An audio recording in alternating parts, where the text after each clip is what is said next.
जी उठिए ना, स्वामी जी उठिए ना।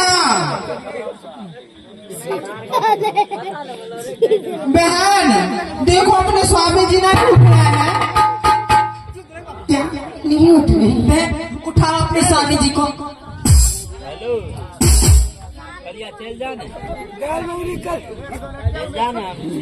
स्वामी जी उठिए ना, क्या हो गया स्वामी जी? स्वामी जी क्यों नहीं बोल रही है आप? ना जाने अब कैसी नींद में सोई हुई है। स्वामी तो उठ ही नहीं रहे हैं। स्वामी जी उठिए ना। स्वामी जी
ना जाने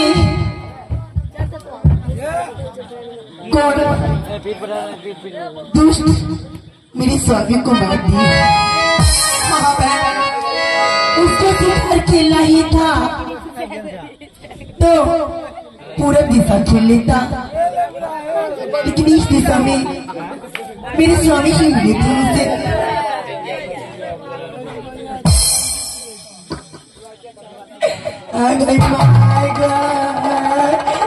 हेलो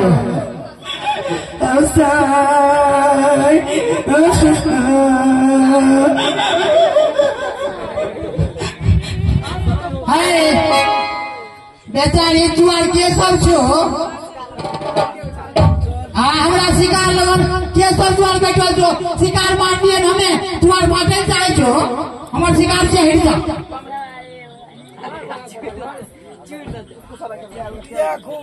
क्या तूने मारा है मेरे स्वामी जी को? हमारे मालिक मार लेते हैं। अरे पापी तू मारा है मेरे स्वामी जी को? नहीं नहीं नहीं बात बढ़िया कैसे हमारे मालिक से हम मार लेते हैं शिकार। कहाँ है तुम्हारा मालिक बताओ? हम मालिक को बोले आए तो बोला के लाओ। ठीक है हमारे मालिक हो मालिक बाप रे बाप बाप रे बाप मालिक हो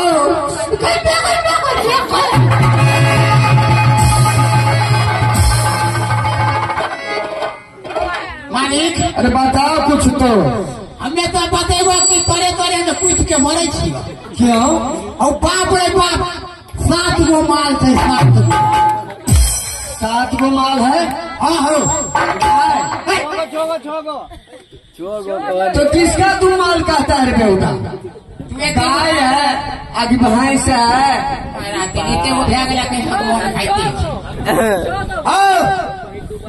लकड़ी लकड़ी शीशो का है। महाराज हमें को आम कैसे शीशो या तो कैसे अच्छा आम का है, आम का लकड़ी। जौनपुर को काटना अरे हरा में ज्यादा हर तरह को बात तुम ही बोलते हो ना, और हमके दफसा देते हैं।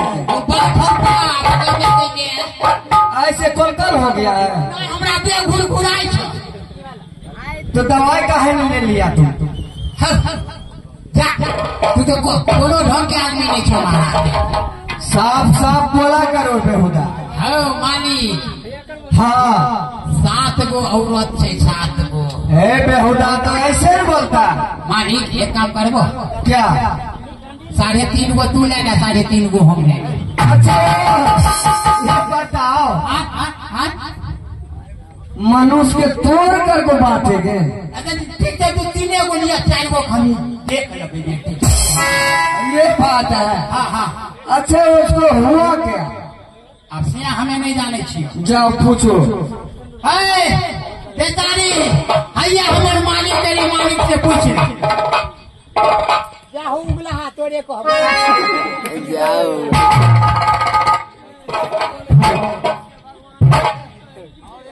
अरे राजा,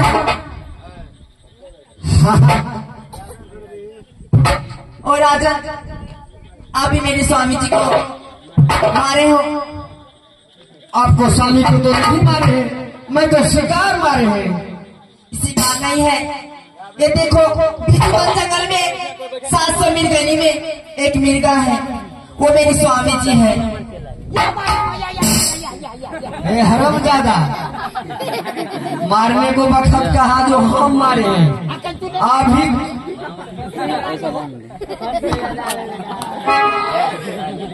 हो गया तोरा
जंगल का मिर्गा समझकर तो मैं शिकार की माफी मार दिए।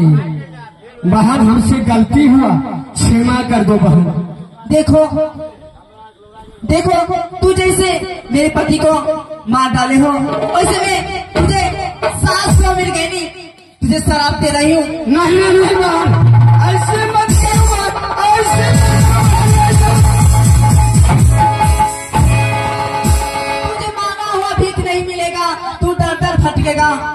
इतने शराब दे रही हूँ।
क्षमा कर दो बहनी, ऐसा शराब मत दो बहन। देखो धनुष से छुपा हुआ बाण फिर लौट के घूर के नहीं आता है। फिर उसी तरह मेरे मुख से जो बोल दिए वो फिर वापस नहीं आ सकता है।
बहन क्या तुम लोग क्षमा नहीं करोगे बहन?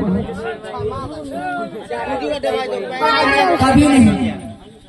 ठीक है मंत्री, तुम यहाँ से चले जाओ जूनागढ़। मैं आपस जूनागढ़ नहीं गया। मालिक अगर हम ढूंढा शहर जेबे हमरा अमेरिकन पूछते तुम कौन जवाब दें? मालिक पहले उनका से जन्ना हुए गोरदारी पकड़ के छुटकारा ले लिया। ठीक है बहन, तो ये बताओ ये शराब कैसे कटेगा बहन? ये भेद तो बता दो। देखो तुझे यहाँ से गोरखपुर जाना होगा, गोरखनाथ के पास। क्या गोरखपुर? हाँ बाबा गोरखनाथ के पास जाना होगा। इस समय की हाल बताएगा। ठीक है मंत्री, तुम चले जाओ और माँ से ये नहीं बोलना जो तुम्हारा बेटा कोई इस तरह को बात है। तुम नहीं बोलना, जाओ बोलिएगा जो शिकार खेल रहे हैं अकेले में चला गया।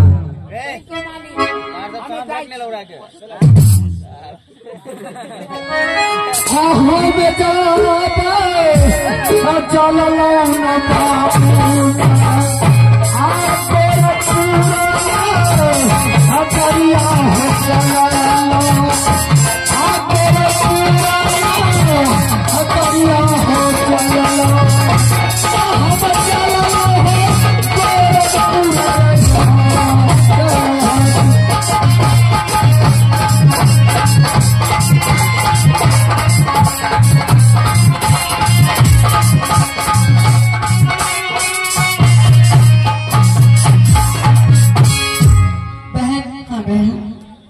देखो बहन, हाँ अब जो बिरना लिख देता है उसको तो कोई तो मिटने वाला तो नहीं होता है। चलो बहन, भीख दुख मांग करके अपने स्वामी को अंतिम संस्कार कर देते हैं।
मन का है कि गांव पर दयालु से बुझलिए। आप की करबे लास्ट में भीख थूक मांग के संस्कार के कफन के दान हुनका से मांग तांग के लियो। हम अपना पति के जमुना काट लिया, चलू जल्दी का संस्कार एकरा जायज में ओते बढ़िया बुझलिए। भाईजी 1 रुपया 2 रुपया 10 रुपया 5 रुपया 50 रुपया 500 रुपया जितने जल्दी दे दो भीख मांग वही कफन के लिए ओते जल्दी नाच आगे बढ़ते। आप बहुत दर्दनाक असली नाच आप देखबे, बहुत दर्दनाक वाला चीज है। अहाँ सब बैठल रहियो आराम से देखियो, टूटी फूटी भला बुरा के हम नाच हो केना हो।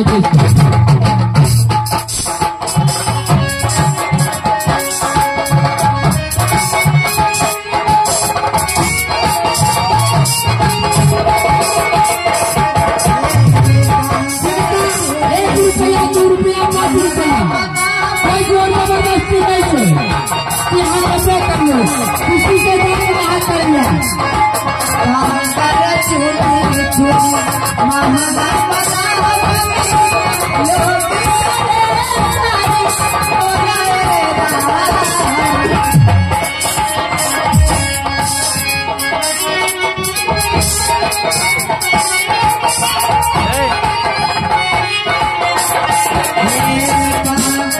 चूड़ी